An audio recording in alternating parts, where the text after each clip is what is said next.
Imagine a luxury condo tower soaring 420 feet into the sky, replacing an old 15-story building on West Avenue. That's right, developers JDS and entrepreneur Gianluca Vacchi are bringing a stunning 29-story building to life at 1250 West Avenue. Now, here's the twist. Unlike the short-term rentals in the old building, these condos are for long-term living only, with each home over 2,000 square feet. So let's break it down. What makes this a beautiful and a special project? First, the design. It's been created by, guess who? Well, it's not Arquitectónica this time, but it's made by Kobe Corp. And this tower will be a true masterpiece. It's very sleek, very slender, and extremely resilient.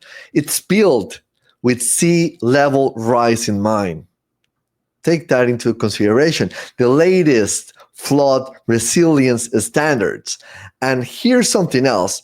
The project includes a huge public contribution, which is a $22 or $25 million parking garage, plus $4 million for a baywalk that opens up the waterfront for everyone to enjoy. Let's see how that looks in a couple of years. But to make this happen, they need zoning changes.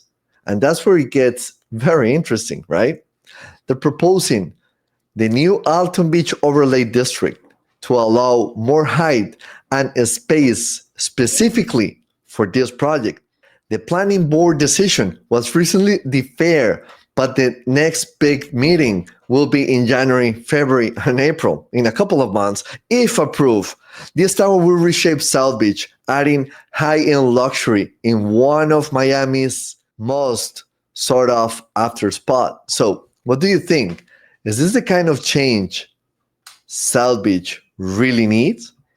If you're excited about this project and many more, remember to subscribe to SERDNA Talks and to share all our videos with your friends and family. I have to go. See you soon.